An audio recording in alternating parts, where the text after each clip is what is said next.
हरे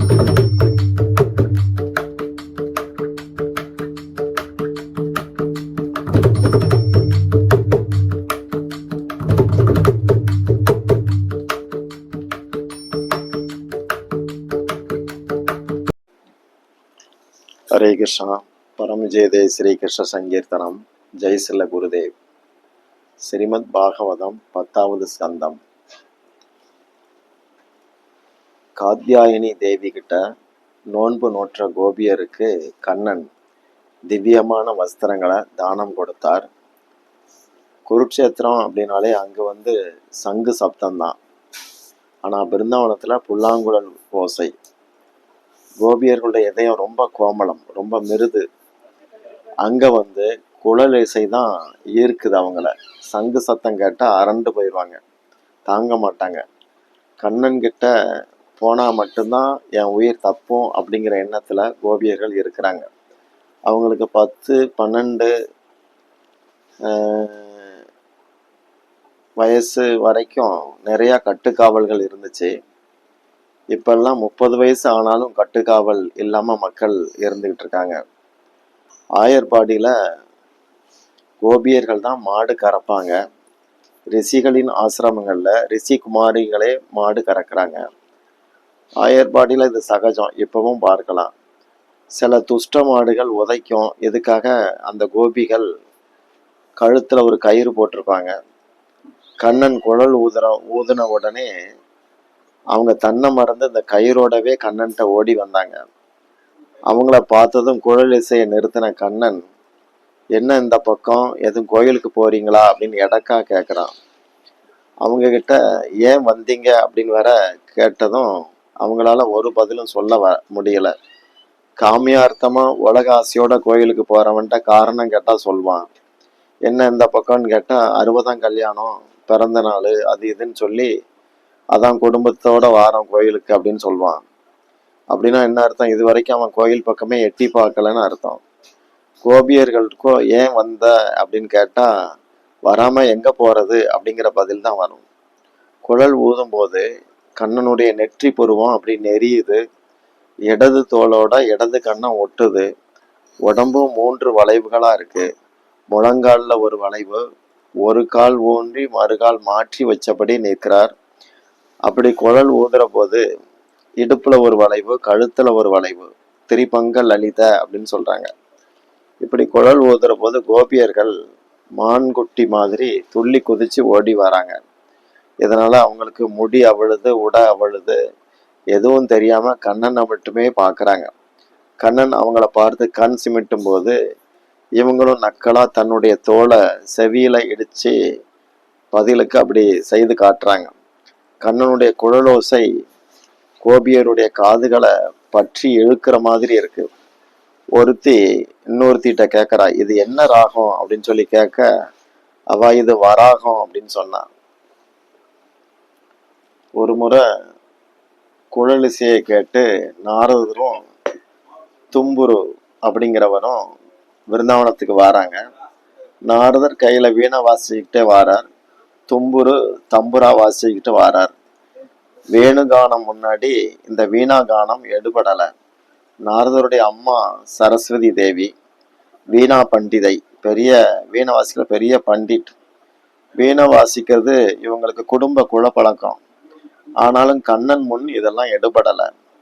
பூமியில நம்ம மேலக்காரர்கள் அப்படின்னு ஒரு ஜாதி உண்டு. அதுபோல மேல் உலகத்துல கிண்ணறி அப்படின்னு ஒரு வாத்தியம் இருக்கு. அதை வாசிக்கிறவங்களுக்கு கிண்ணறர் அப்படின்னு பேரு. இவங்க மனுஷர்கள் மாதிரி இருப்பாங்க, ஆனா தேவலோக வாசி. ஆனா தேவர்கள் இவங்களை பொருட்படுத்தலை, தங்களோடு சேர்த்துக்கல. பார்க்க நீங்க மனுஷராட்டம் இருக்கீங்கன்னு சொல்லிட்டாங்க. மனுஷங்களும் இவங்களை சேர்த்துக்கல, அதனால தனியா கிண்ணறர் அப்படின்னு இவங்களுக்கு ஒரு பேரு. கண்ணன் குழல் முன்ன நாம பாடுறதெல்லாம் ஒரு பாட்டா அப்படிங்கிற ஆதங்கத்துல இந்த கிண்ணறர்கள் இசைக்கருவிகளை கீழே போட்டாங்க. ஆயர்பாடியில இருக்கிற கண்ணனுடைய ரசிகர்கள்லாம் சரஸ்வதியை விட ரசத்துல கூடுனவங்க, சிறந்த ரசிகர்கள். பிருந்தாவனவாசிகள் எப்பவும் பசு சேவை, கிருஷ்ண கீர்த்தனம், ஏகாதசி விரதம் இப்படி வாழ்றவங்க. அதனால பகவான் அங்க நித்திய வாசம் பண்றார். பிரஜவாசிகளுக்கு படிப்பு கிடையாது. ஆனா உலகத்துக்கு படிப்பினையாக நடந்துக்கிறாங்க. கபடமே இல்லாதவங்க. இன்னைக்கு ஆன்மீகம் அப்படிங்கிற பேர்ல பல மார்க்கங்கள் உலகத்துல நடமாடிக்கிட்டு இருக்கு. ஆனா கபடம் இல்லாத விரஜவாசிகளுக்கு இதை பத்தி ஒண்ணுமே தெரியாது. அவங்களுக்கு தெரிஞ்சதெல்லாம் கண்ணன் மட்டும்தான். பகவான் திருவடியில கிடக்கிறதுக்காகவே ஏகாதசி விரதம் இருக்கு. குறைஞ்சது ராத்திரி 12 மணி வரைக்காவது முழிச்சிருந்து கிருஷ்ண கீர்த்தனம் பண்ணணும். அன்றைக்கு மனதால நாம பகவான் பாதத்திலே இருக்கணும். ஏகாதசிக்கு ராத்திரி கண் விழிக்கிறது வைஷ்ணவ நடைமுறை. நள்ளிரவு 11 மணி முதல் 3 மணி வரைக்கும் ராட்சசர்கள் அரக்கர்கள் நடமாடும் சமயம். அந்த சமயத்துல குளிக்கிறது சாப்பிடுறது இதெல்லாம் சாஸ்திரங்கள்ல மறுக்கப்படுது. ஆனா இன்றைக்கு மக்கள் நிலைமை நள்ளிரவு வரைக்கும் திரையரங்கு இல்லாட்டி கைபேசியிலேயே வாய் பார்த்துட்டு இருக்காங்க. நடுராத்திரி தூங்குறாங்களான்னு தெரில, எப்போ திங்குறாங்கன்னு தெரில. இப்படிலாம் இருந்தா அடுத்த பிறவில இவங்கெல்லாம் ராட்சச ஜென்மமா பிறக்க வேண்டி வரும். கார்த்திகை மாசம் சுக்லபட்சம் சமயம் பிரபோதனி ஏகாதசி வரும்.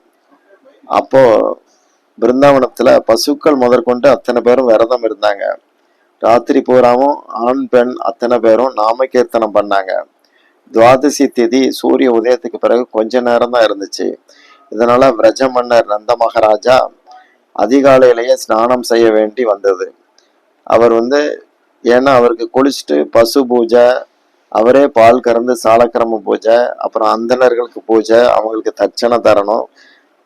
அதுக்கப்புறம் வர்ணன் முதலான தேவர்களை விடை தந்து வழி அனுப்பணும்.